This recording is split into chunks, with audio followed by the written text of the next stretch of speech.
Hello friends, welcome to my YouTube channel The Way Pass Education।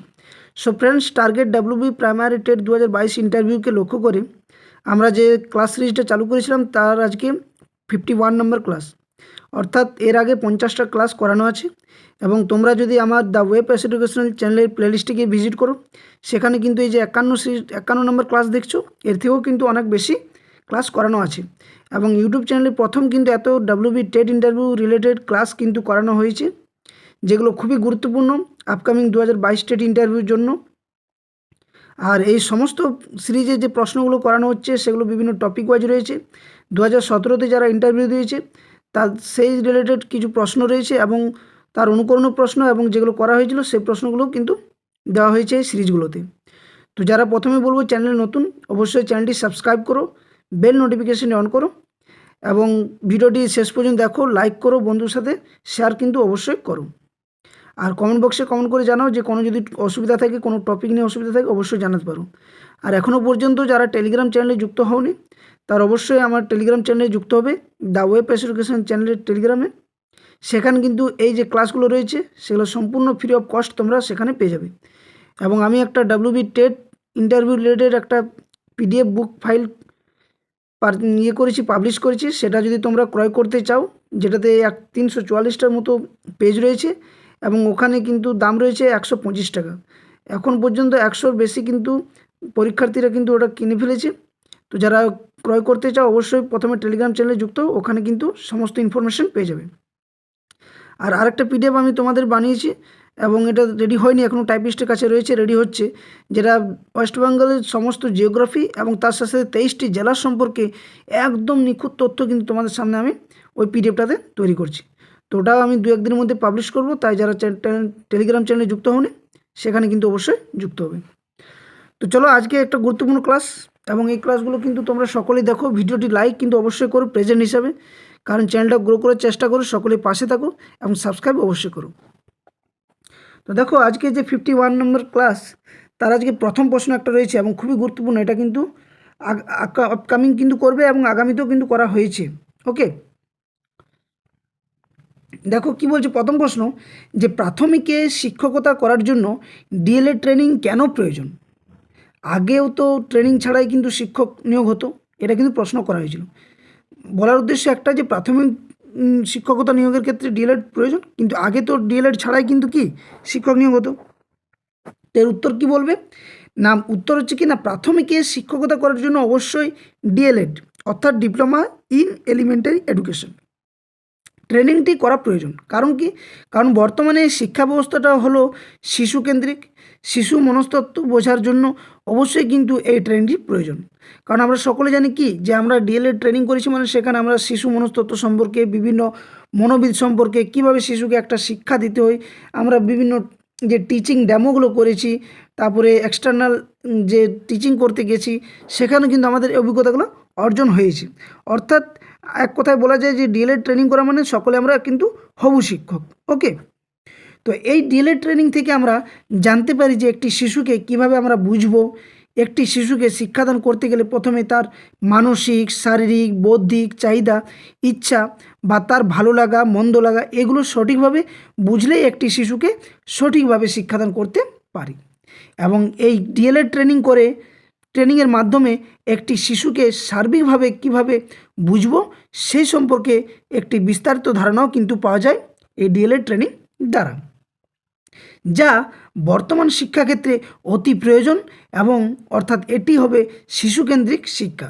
অর্থাৎ আমরা জানি যে বর্তমান শিক্ষা ব্যবস্থা যেহেতু শিশুকেন্দ্রিক শিক্ষা ব্যবস্থা, এবং এখানে শিশুকে প্রাধান্য দেওয়া, শিশুর চাহিদাগুলি, শিশু কোনটি করতে চাইছে, কোনটি তার প্রয়োজন, কীভাবে সে শিক্ষা অর্জন করতে চাইছে, কিভাবে তাকে পাঠদান করালে সে ভালোভাবে বুঝতে পারবে, এই সমস্ত কিছু বিষয়ের জন্যই DLED ট্রেনিং করা হয়। আর বলছে আগে কি DLED ট্রেনিং ছিল না তো কী ছিল, বা তখনও তো নিয়োগ করা হতো? এর উত্তর কী বলে, হ্যাঁ স্যার আপনি ঠিকই বলেছেন, আগেও তো DLED ট্রেনিং ছিল না, কিন্তু তখনও শিক্ষকরা শিক্ষাদান করতেন, কিন্তু তখন শিক্ষা ব্যবস্থা ছিল শিক্ষক কেন্দ্রিক। অর্থাৎ বলতে পারা যায় যে আগের শিক্ষা ব্যবস্থা ছিল শিক্ষক কেন্দ্রিক, তাই সেখানে DLED ট্রেনিং বা শিক্ষকতার জন্য, শিক্ষকতা পেশা আসার জন্য যে কোনো ট্রেনিং, সেটা কিন্তু তখন প্রয়োজন ছিল না। তখন শিক্ষক যাই বলবে সেটি সর্বেসর্বা। কিন্তু অর্থাৎ শিক্ষকরা নিজের ইচ্ছা মতোই তখন শিক্ষাদান করতেন। কিন্তু আমরা জানি কি বর্তমান শিক্ষা ব্যবস্থা শিশুকেন্দ্রিক হওয়ার জন্য এখানে শিশুর প্রাধান্যকে গুরুত্ব দিতে হবে। তারপর দেখো কী বলে রয়েছে না, তখন শিক্ষার্থীর চাহিদা, ভালো লাগা, খারাপ লাগা এগুলোর গুরুত্ব অতটা পরিমাণে দেওয়া হতো না, যেটা আমি আগে বললাম। শিক্ষক তার নিজের মতোই শিক্ষাদান করতেন, তাই তার জন্য তখন ডিএলএড ট্রেনিং করার কোনো প্রয়োজন হয়নি। আর এখন যেহেতু শিক্ষা ব্যবস্থার পরিবর্তন হয়েছে এবং শিক্ষা ব্যবস্থা শিশুকেন্দ্রিক হয়েছে, তাই বর্তমানে ডিএলএড ট্রেনিং বা ডিপ্লোমা ইন এলিমেন্টারি এডুকেশনের ট্রেনিংটি করা অতি আবশ্যক এবং গুরুত্বপূর্ণ। তো প্রথম প্রশ্নের উত্তরটা একটু বড়, কিন্তু একটু ব্যাখ্যা সহকারে তোমাকে অবশ্যই বলতে হবে, যতটা সম্ভব গুছিয়ে বলার চেষ্টা করবে। তাই আমি এইগুলো তোমাদের একটু বিস্তারিতভাবে করাচ্ছি, কারণ ইন্টারভিউ ক্লাস কোনো এমনি এমনি ক্লাস নয় যে কয়েকটি অবজেক্টিভ টাইপ প্রশ্ন দিয়ে দিলাম এবং সেখানেই শেষ করলাম না।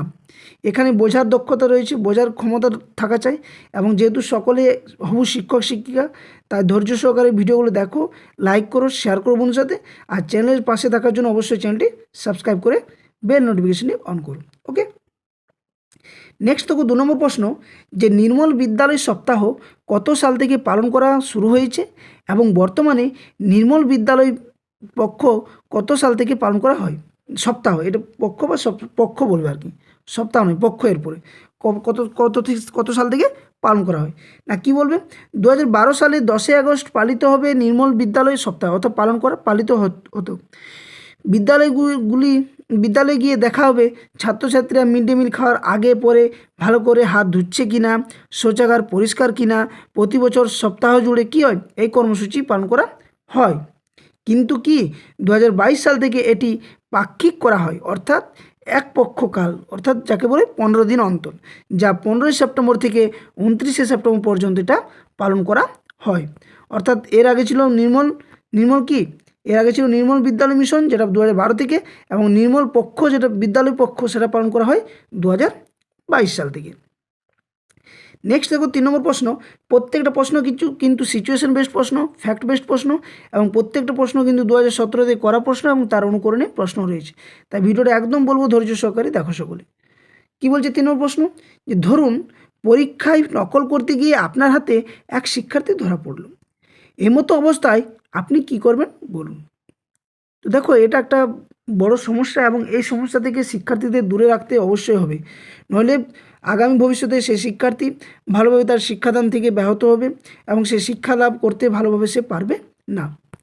তো কি বলছে না, যদি ধরা পড়ে তাহলে কি করবে না, যদি কোনো শিক্ষার্থী পরীক্ষায় নকল করতে গিয়ে ধরা পড়ে, সেক্ষেত্রে আমি প্রথমে তার কাছ থেকে চিরকুটটি বা যে নোটের উপরে সে লিখে এনেছে সেটি নিয়ে নেব এবং সেই মুহূর্তে তাকে কিছু না বলে পরীক্ষা দিতে দেব।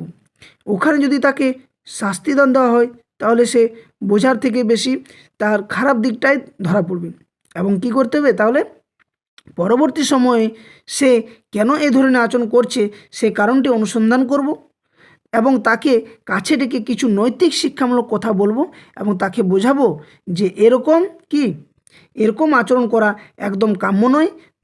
তোমার শ্রেণীকক্ষে তোমার বন্ধুরা যেমন কি করবে, তোমার বন্ধুরা যেভাবে পরীক্ষা দিচ্ছে তুমিও কিন্তু সেভাবেই পরীক্ষা দাও। নকল করে পরীক্ষা দিয়ে তুমি জীবনে কখনোই সফল হতে পারবে না বা হবে না। তো এইভাবে কিছু নীতিমূলক কথা কিছু ভালোভাবে বুঝিয়ে যদি বিষয়টা শিক্ষার্থীকে বোঝানো যায় তাহলে সেটা খুবই ভালো। এখানে শাস্তি দান দেওয়া বা শাস্তি প্রদান করা একজন শিক্ষকের পক্ষে বা একজন শিক্ষকের দেওয়া একটা শিক্ষার্থীকে কোনোদিনই উচিত নয়। তাই শাস্তি দান না দেবে যতটা সম্ভব তাকে বোঝানো। নেক্সট 4 নম্বর প্রশ্ন, আপনি যে বিদ্যালয়ের শিক্ষকতার জন্য গেলেন সেই বিদ্যালয়ের শিক্ষা ব্যবস্থা এবং শিক্ষকদের নিয়ে গ্রামের মানুষদের নানা অভিযোগ, তাই তারা তাদের সন্তানদেরকে প্রাথমিক বিদ্যালয়ে না পাঠিয়ে বেসরকারি বিদ্যালয়ে পাঠায়। এক্ষেত্রে একজন শিক্ষক হিসেবে আপনি কি করবেন বা আপনার করণীয় কী? তো এটা একটা খুবই ভালো প্রশ্ন এবং প্রশ্নটা করবে, এটা মনে রাখবে এই ধরনের প্রশ্নগুলো। তো দেখো এর উত্তর কি বলবে না, প্রথমে আমি গ্রামবাসীদের অভিযোগগুলো খুব মনোযোগ করে শুনব এবং তাদেরকে আশ্বস্ত করব যে আপনার বা আপনাদের সন্তানদেরকে বেসরকারি বিদ্যালয়ে পাঠাবেন না। কারণ কি না, কারণ সরকারি বিদ্যালয়ে যে পাঠ্যপুস্তকগুলো রচিত হয়েছে সেগুলো শিশুদের কি সার্বিক বিকাশের কথা মাথায় রেখে মনোবিজ্ঞানসম্মত উপায়ে তৈরি করা হয়েছে। এছাড়াও এখনকার শিক্ষকরা শিশুদের পড়ানোর জন্য বিশেষ প্রশিক্ষণ নিয়েছে, অর্থাৎ যেটা আমরা বলছি কি ডিএলএড বা ডিপ্লোমা ইন এলিমেন্টারি এডুকেশন। তাই মনোবিজ্ঞানসম্মতভাবে শিক্ষা এটা প্রাইমারি বিদ্যালয়ে হবে, বেসরকারি বিদ্যালয়ে কখনোই হবে না। এইভাবে তাদেরকে বা তাদের অভিভাবকদেরকে বোঝানো।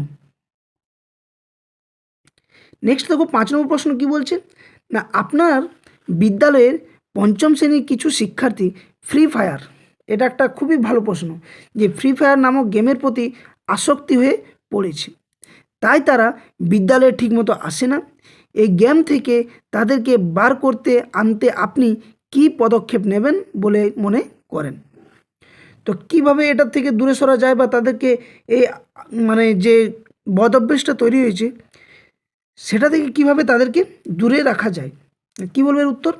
না, যেসব শিক্ষার্থী ফ্রি ফায়ারে আসক্ত হয়েছে তাদের সঙ্গে আলাদাভাবে বন্ধুত্বপূর্ণভাবে মিশে তাদেরকে গেমের ভয়াবহতা সম্পর্কে বোঝাবো, এবং এছাড়াও তাদেরকে নিয়ে বিভিন্ন ধরনের পথসভা, হাতে লেখা পোস্টার, যে ফ্রি ফায়ার খেলবো না, চোখ নষ্ট করব না, এইভাবে এর মাধ্যমে তাদের মধ্যে সচেতনতা বৃদ্ধি করব। তাদেরকে বিভিন্ন আউটডোর যে সমস্ত খেলা রয়েছে বা গেম রয়েছে সেই গেমের সাথে পরিচয় করাবো এবং সেগুলো খেলতে বলবো, এবং তাদের পিতামাতাদের সাথে কথা বলে তাদের বাচ্চাদের সাথে সময় দেওয়ার কথা বলবো এবং মোবাইল থেকে তাদের দূরে রাখতে বলবো। তো এটা একটা ভাবি প্রজন্মের জন্য একটা খুবই গুরুত্বপূর্ণ সমস্যা হয়ে দাঁড়িয়েছে, যে মোবাইলের প্রতি আসক্ত, এবং সাথে সাথে এখনকার প্রজন্মের শিশু শিক্ষার্থীরা মোবাইলে যে রিলস, যে বিভিন্ন ধরনের ফ্রি ফায়ার, পাবজি, এই ধরনের গেমের প্রতি বেশি আসক্ত হচ্ছে, অর্থাৎ পড়াশোনার প্রতি মনোযোগ না দিয়ে এগুলোতে।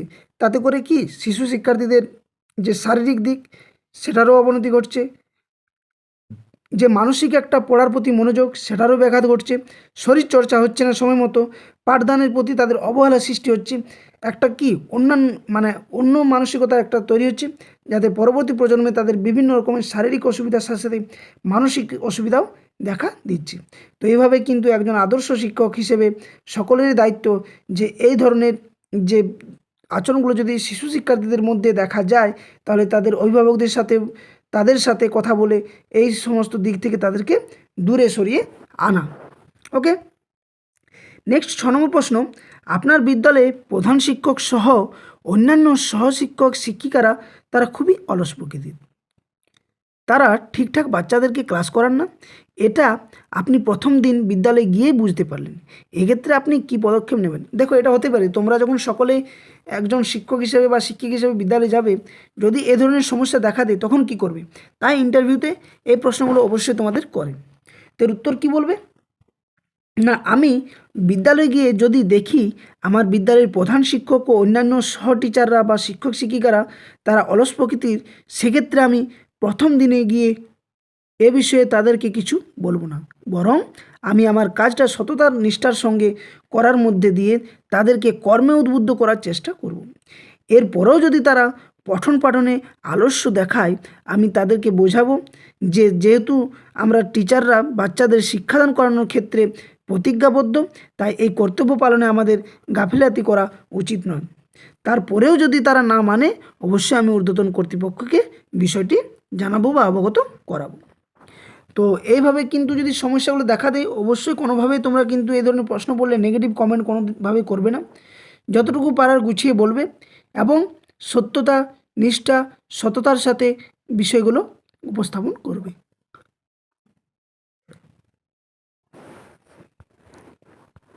নেক্সট দেখো 7 নম্বর প্রশ্ন, যে প্রথম ও দ্বিতীয় শ্রেণীতে গ্লোব দেখিয়ে কী কী ধারণা দেওয়া যেতে পারে?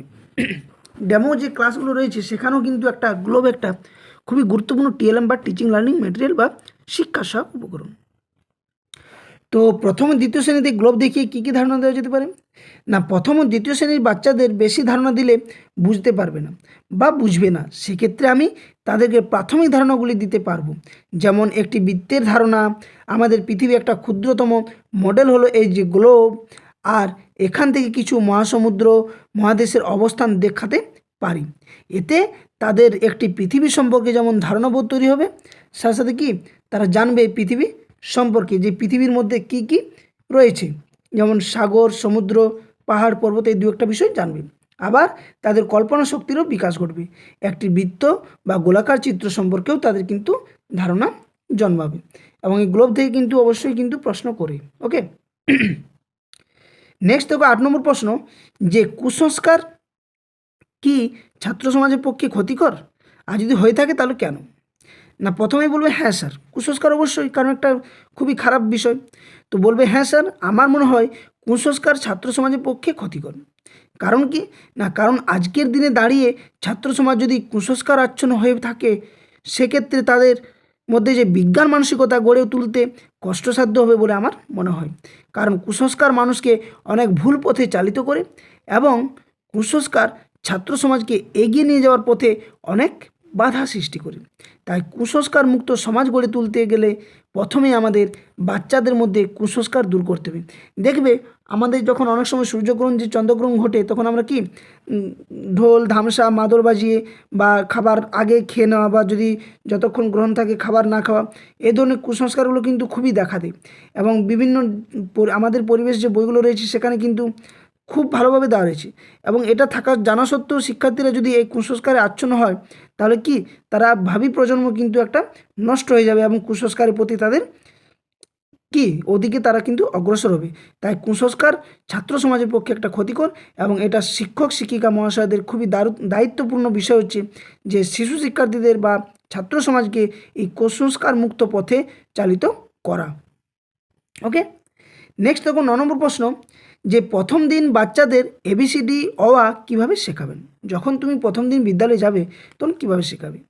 না স্যার, প্রথম দিন ক্লাসে এসে তাদের সাথে আলাপ পরিচয় করে, তাদের বিভিন্ন রঙিন আকর্ষণীয় টিএলএম ব্যবহার করে এবং কার্ড ব্যবহার করে রঙিন চক দিয়ে বোর্ডে লিখে এই নানাভাবে এবিসিডি অ আ শেখাবো। বিভিন্ন ছবি দ্বারা তুমি আঁকতে পারো, বিভিন্ন ছবি দেখিয়ে, বিভিন্ন রং বেরঙের পেন্সিল দিয়ে বোর্ডের মধ্যে কিছু লিখে এই এবিসিডি অ আ ধারণা দেওয়া যায়। নেক্সট দেখো 10 নম্বর প্রশ্ন, যে শনিবারে বিদ্যালয়ে কি কি করানো উচিত? শনিবার একটা অর্ধ দিবস দিন। তো অর্ধ দিবস দিনে যেহেতু হাফ টাইমের পর ছুটি হয়ে যায়, তো এখানে শনিবারে বিদ্যালয়ে কী কী করানো উচিত? না কি বলবে স্যার, শনিবার সপ্তাহের শেষ দিন, এই দিন বিদ্যালয়ে আনন্দ পরিসর বলে একটি নিয়ম চালু রয়েছে। এটা কিন্তু মনে রাখবে কি না, আনন্দ পরিসর নিয়ম, অর্থাৎ সেখানে পাঠদান ছাড়া যে স্বপাঠক্রমিক কার্যাবলী সেটা আনন্দের সাথে করানো। যেমন এই দিনটিতে কী করা যেতে পারে? ভালো গান, আবৃত্তি, নাচ, আঁকা, তাছাড়া বিভিন্ন কুইজ, ছড়া বলা, এগুলো করতে ভালোবাসে, সেগুলো কিন্তু শিশু শিক্ষার্থীদের করতে উৎসাহিত করব। এছাড়া বিভিন্ন হাতের কাজ, নিজের হাতে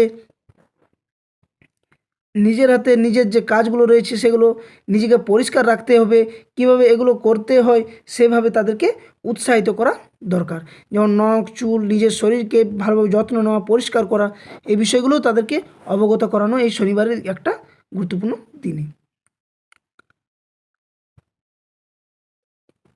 নেক্সট দেখো 11 নম্বর প্রশ্ন, যে আপনার উপর দিবসগুলির দায়িত্ব দেওয়া হলে কীভাবে তা পালন করুন। অর্থাৎ বিদ্যালয়ে যে দিবসগুলো দেওয়া থাকে, সেই দিবসগুলো যদি পালন করতে দেওয়া হয় এবং আপনাকে যদি সেই দায়িত্ব দেওয়া হয় বিদ্যালয়ে, তো আপনি কীভাবে সেটা পালন করবেন? না কি বলবে না স্যার, আমার উপর যদি দিবসগুলির দায়িত্ব দেওয়া হয়, প্রথমে তাহলে আমি যেহেতু নতুন, তাই আমার সহকর্মীদের সঙ্গে কথা বলে আলোচনা করে নেব, এবং প্রধান শিক্ষকের সঙ্গে পরামর্শ করে নেব। তাদের পরামর্শ নিয়ে যতটা সুন্দরভাবে পালন করা যায় সেই প্রচেষ্টা করব। বাচ্চাদের প্রতিভা অনুযায়ী নাচ, গান, আবৃত্তি, অঙ্কনের প্রতি উৎসাহিত করব, এবং সবাইকে সক্রিয়ভাবে অংশগ্রহণ করাবো। সব যেহেতু আমার দায়িত্ব, তাই সবাইকে কিছু দায়িত্ব ভাগ করে দেব, এবং অনুষ্ঠানটি সুন্দরভাবে পরিচালনা করব। শেষে অবশ্যই তাদের জন্য খাবারের ব্যবস্থা করব। অর্থাৎ এইভাবে যদি তোমাকে দায়িত্ব দেওয়া হয়, তাহলে এই বিষয়গুলো তোমাকে অবশ্যই মনে রাখা খুবই জরুরি, এবং এভাবেই কিন্তু বিভিন্ন দিবস তুমি পালন করতে পারবে। নেক্সট দেখো 12 নম্বর প্রশ্ন, যে বাচ্চাদের পড়াতে গেলে কি কি জানা দরকার? যখন তুমি বিদ্যালয়ে পড়াতে যাবে, তাহলে কিছু বিষয় তো তোমাকে জানা দরকার। তাহলে কি কি জানা দরকার? না কি বলবে স্যার, বাচ্চাদের পড়াতে গেলে তাদের মনস্তাত্ত্বিক সম্পর্কে ধারণা থাকা প্রয়োজন, এবং যার জন্য আমরা কি করেছি, ডিএলএড করেছি। তাদের কি আগ্রহ রয়েছে, কি চাহিদা রয়েছে, কিভাবে তারা শিখতে চাইছে, বিষয়ভিত্তিক যে জ্ঞান, অধিক ধৈর্যশীল হতে হবে। এছাড়া উপযুক্ত টিএলএম ব্যবহার, গল্পের ছলে পড়ানো, অভিনয়ের মাধ্যমে পড়ানো, এই সমস্ত বিষয়গুলো যদি ভালোভাবে খেয়াল করে যদি তাদেরকে পাঠদান দেওয়া হয় তাহলে তাদের পাঠদানটাও ফলপ্রসূ হবে এবং তাদের বুঝতেও সুবিধা হবে। তো এই ছিল মোট তোমাদের 12টা প্রশ্ন। ভিডিওটি কেমন লাগলো অবশ্যই তোমরা কমেন্ট বক্সে কমেন্ট করে জানাও। আর যারা এখনও পর্যন্ত ভিডিওটি লাইক করনি অবশ্যই প্রেজেন্ট হিসেবে তোমরা লাইকটা করতে পারো, কারণ অনেকেই লাইক করছো না। একটা লাইক কী আসে যায় আমি তো এটাই বুঝতে পারি না। তোমরা ভিডিওগুলো দেখো, কারণ উপকৃত, কারণ যারা তোমরা ডাব্লিউবি টেট ইন্টারভিউ প্রিপারেশন নিচ্ছ, হয়তো আজ না হয় 2 দিন পরে ইন্টারভিউ নোটিশ বার হবে। ইন্টারভিউ তো সকলেই দেবে, 2000 ভ্যাকান্সিতে 12 হোক বা 50,000 ইন্টারভিউ সকলেই দেবে। তাই অবশ্যই একটু যখন পাস করেছো তো প্রিপারেশন নাও, এবং প্রিপারেশন যখন নিচ্ছ একটু ভালো করে নাও। তাই প্রথমেই বলবো ভিডিওটি লাইক করো, শেয়ার করো, আর যদি চ্যানেলে নতুন থাকো অবশ্যই চ্যানেলটি সাবস্ক্রাইব করে বেল নোটিফিকেশানে কিন্তু কেউ অন করতে ভুলো না, কারণ বেল নোটিফিকেশান অন করলে প্রত্যেকটা কিন্তু ক্লাসের নোটিফিকেশান তোমরা পেয়ে যাবে। আর যারা টেলিগ্রাম চ্যানেলে এখনও পর্যন্ত যুক্ত হওনি তারা টেলিগ্রাম চ্যানেলে যুক্ত হবে। ওখানে কিন্তু এই ক্লাসগুলোর পিডিএফ ফ্রি অফ কস্ট আমি তোমাদেরকে প্রোভাইড করে থাকি। আর ডাব্লিউবি টেট রিলেটেড যে পিডিএফ ফাইলটা আমি তোমাদের বাই করতে বলছি সকলকে, তারা অবশ্যই বাই করবে। টেলিগ্রাম চ্যানেলের লিঙ্ক আমি কিন্তু ভিডিও ডেসক্রিপশান বক্সে দিয়ে দেবো, আর যে ক্লাসগুলো করাচ্ছি সেটারও প্লেলিস্টের লিঙ্ক আমি ভিডিও ডেসক্রিপশান বক্সে তোমাদের প্রোভাইড করে দেবো। তো অবশ্যই সেখান থেকে কিন্তু তোমরা টেলিগ্রাম চ্যানেলে যুক্ত হবে, আর বইটা অবশ্যই পারচেস করবে, যার মূল্য রয়েছে 125 টাকা মাত্র। এই বইটার মূল্য 125 রাখা হয়েছে, যেখানে 344টার মতো পেজ রয়েছে, এবং খুবই গুরুত্বপূর্ণ টপিক, খুবই ভালো ভালো প্রশ্ন, ফ্যাক্ট বেসড প্রশ্ন, সিচুয়েশন বেসড যে প্রশ্নগুলো রয়েছে সেটা রয়েছে, বিভিন্ন টপিক ওয়াইজ প্রশ্ন রয়েছে।